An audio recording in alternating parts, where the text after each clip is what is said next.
berada di bawah bimbingan saya bukan beli 1 kilo. Dia beli 2 kilogram emas di public gold.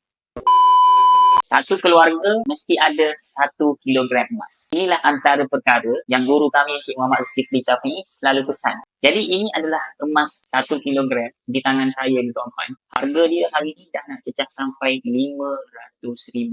Tuan-tuan nak tahu tak, pada tahun 2022, harga 1 kilo ni sekitar RM300,000 sahaja. Hari ni dah nak cecah sampai RM500,000. Jadi hari ni untuk tuan-tuan yang ada duit dalam ASB, tabung haji ataupun dekat mana-mana bank, duit tu tuan-tuan nak simpan lama, saya sarankan bekukan duit tadi ke dalam bentuk 1 kilogram emas. Ini adalah 1 kilo design daripada public gold. Saya pernah ada pengalaman tuan-tuan, bantu salah seorang penyimpan emas yang berada di bawah bimbingan saya bukan beli 1 kilo. Dia beli 2 kilogram emas di public gold. Jadi saya rasa hari ini tuan-tuan, setiap kita yang menabung emas, tuan-tuan mesti pastikan satu keluarga capai 1 kilogram emas. Ini antara target yang paling bagus untuk tuan-tuan yang nak konsisten menabung emas. Selagi mana tak capai 1 kilogram ni, tuan-tuan jangan berhenti menabung emas. Jadi untuk tuan-tuan yang tengok video ni, kalau rasa nak saya bantu simpan emas di public gold, boleh isi back biru dekat bawah untuk saya bantu buka akaun emas dia. Dapat sesuatu tuan-tuan, nak lebih banyak emas dan kewangan, teruskan follow saya.